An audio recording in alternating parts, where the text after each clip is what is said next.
తపోభిః క్షీణపాపానాం శాంతానాం వీతరాగిణాం ముముక్షూణాం అపేక్ష్యోయం ఆత్మబోధో విధీయతే. అజ్ఞానకలుషం జీవం జ్ఞానాభ్యాసాత్ వినిర్మలం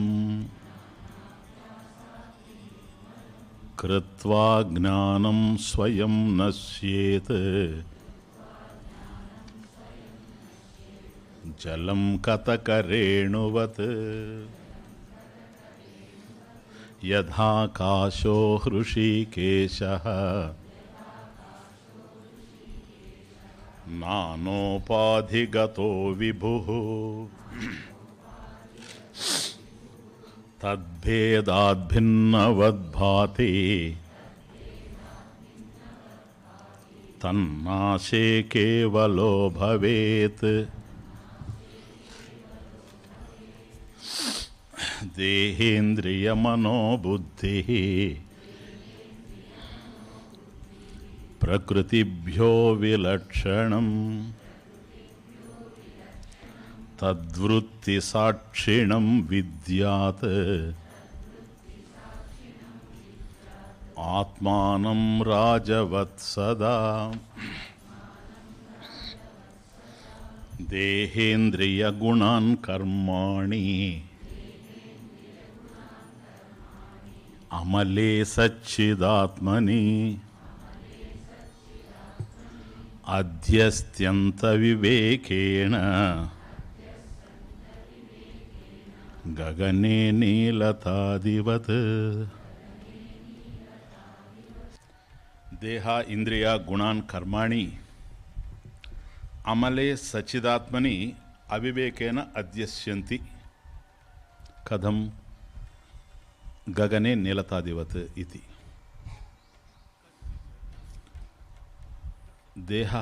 దేహధర్మాలు ఏవైతే ఉన్నావో ఇంద్రియాణి పరిచ్ఛిన్నాని ఇంద్రియాణి ఇంద్రియ ధర్మాలు, మనసుకు సంబంధించినటువంటి మనోధర్మాలు, అట్లాగే కర్మలు. కాబట్టి మన వరకు ఆలోచించినప్పుడు దేహము, ఇంద్రియాలు, మనస్సుతో సంకల్పం చేస్తూ ఉన్నాం. ఇంద్రియాలని దేహాన్ని ఉపయోగించుకొని, ఒకటి కార్యసాధనం, రెండోది కరణ సాధనం, రెండింటిని ఉపయోగించుకొని ఈ ప్రపంచంలో కర్మలు చేస్తూ ఉన్నాం. కాకపోతే ఈ కర్మలు చేసినప్పుడు దీన్ని ఆత్మకు ఆరోపిస్తూ ఉన్నాం. అదే అక్కడ దేహ ఇంద్రియ గుణాన్ కర్మాణి సచ్చిదాత్మని. సత్ నిరంతరం ఉండేటువంటిది, నిత్యమైనటువంటి ఆత్మ, చిత్ జ్ఞానస్వరూపమైనటువంటిది, సచ్చిదాత్మని, అది కూడా అమలే శుద్ధే. కాబట్టి ఏ విధమైనటువంటి మలినం లేనిటువంటి నిర్మలమైనటువంటి అమలే సచ్చిదాత్మని దేహేంద్రియ గుణాన్ అధ్యస్యంతి కర్మాణి చ అధ్యస్యంతి అవివేకేన అధ్యస్యంతి ఇది. కథం గగనే నిలతాదివత్. కనుక ఆత్మలో కర్తృత్వం అనేటువంటిది కల్పితం. ఆరోపించడం అంటే కల్పించబడింది అని అర్థం, కల్పితం. అంతేగాని వాస్తవానికి ఆత్మలో కర్తృత్వము లేదు, ఆత్మకర్త కాదు. ఆత్మకర్త కాదు, ఆత్మకు కర్తృత్వము లేదు. ఎందుకంటే సర్వగత, ఇంతకుముందే తెలుసుకొని ఉన్నారు కనుక. నిత్యమైనటువంటి సర్వగతమైనటువంటి ఆత్మకి ఆత్మకర్త కాలేదు. కర్త అయింది అని అంటే దాని వెనుక కర్మ చేయాలనేటువంటి మనోభావన ఉండాలి. కర్మ చేయాలి అనేటువంటి భావన ఉన్నది అని అంటే ఎందుకు కర్మ చేస్తున్నాను అని కర్మఫలం మీద ఆశ ఉండాలి. ఆ కర్మఫలం దేనికి ఆశిస్తున్నాను అని అంటే ఆ కర్మఫలం కనుక వస్తే నేను సుఖపడతాను అనేటువంటి భావన ఉండాలి. ఆ భావన నీకు ఎందుకు కలిగింది అని అంటే ఇప్పుడు సుఖం లేకుండా ఉన్నాను కనుక. ఇది కనెక్షన్. కనుక కర్మ చేయడం అంటూ జరిగింది అని అంటే మొట్టమొదట ఈ కర్మ నేను చేస్తానని సంకల్పించాలి. ఆ కర్మ తర్వాత చేయాలి. ఆ కర్మ నువ్వు ఎందుకు చేస్తున్నావు అనే ప్రశ్న కనుక పడితే తద్వారా నాకు ఇది జరుగుతుంది అని. లేనిది లభ్యమవుతుంది. అది ప్రాప్తశ ప్రాప్తి కావచ్చు, అప్రాప్తశ ప్రాప్తి కావచ్చు, ఏదో మొత్తానికి లభ్యమవుతుంది. అది ఎందుకు నీకు లభ్యం కావాలి? అది లభ్యమైతే నేను సుఖంగా ఉండగలను. అంటే ఇప్పుడు ఎట్లా ఉండవు? నేను సుఖంగా లేను. అది నేను సుఖంగా లేను, నేను ఆనందంగా లేను, నేను తృప్తిగా లేను అనే వ్యక్తే కర్మ చేయాలి. ఈ లక్షణం ఆత్మలో లేదు. ఎందుకని? ఆత్మ సర్వగత, ఆత్మ అనంత, అపరిచ్ఛిన్న కదా, దేశత కాలత వస్తుత అపరిచ్ఛిన్న. అటువంటిప్పుడు ఆనంద స్వరూపం. ఆ ఆత్మ ఎప్పుడైతే ఆనందమైందో తన ఆనందం కోసం మరొక దాని మీద ఆధారపడి లేదు కనుక మరొక దాన్ని వాంఛించాల్సినటువంటి అవసరం లేదు. వాంఛించాల్సినటువంటి అవసరం లేదు కనుక కర్మ చేయాల్సిన అవసరం లేదు. కర్మ చేయలేనప్పుడు కర్తృత్వం లేదు. కర్తృత్వం లేదు కనుక కర్త లేడు. ఇది కనెక్షన్. కనుక ఆత్మ కర్త కాదు, ఆత్మకు కర్తృత్వం లేదు.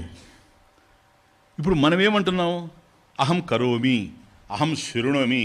ఇది పాయింట్. అది కాబట్టి నేను చేస్తున్నాను, నేను వింటున్నాను, అహం పశ్యామి, నేను చూస్తూ ఉన్నాను అని అన్నప్పుడు ఈ అహం శబ్దం దేనిని తెలియజేస్తూ ఉంది అని అన్నప్పుడు ఆత్మ అనుకుంటున్నావు నువ్వు. నేనంటే ఆత్మ. కాబట్టి ఆత్మ చూసేది కాదు. కాబట్టి కర్తృత్వం ఎవరిది అని అన్నప్పుడు ఆత్మది కాదు, కానీ ఆత్మయందు ఆరోపించడం జరుగుతుంది. ఎప్పుడైతే ఆరోపించడం జరిగిందో ఇక అన్ని బాధలే. ఇప్పుడు దేహధర్మాలు ఎప్పుడైతే ఆత్మయందు ఆరోపించావో, అహం మర్త్యః మర్త్యోహం, నేను చచ్చేవాడిని, ఇంక కావాల్సిన దుఃఖం ఇంతుంటే. ఈ ఒక్క సెంటెన్స్ మన దగ్గర ఉంటే చాలు.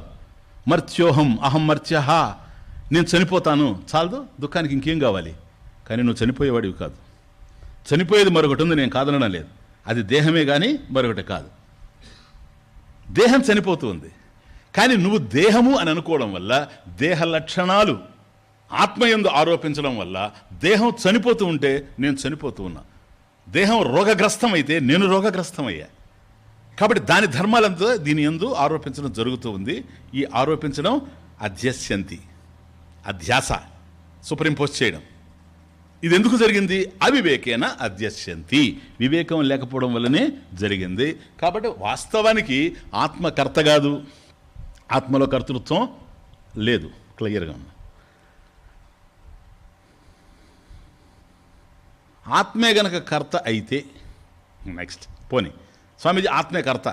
ఆత్మే గనక కర్త అయితే ఆత్మ ఎప్పుడు ఉండేదే, లేక ఒకప్పుడు ఒకప్పుడు లేకుండా పోయేదే.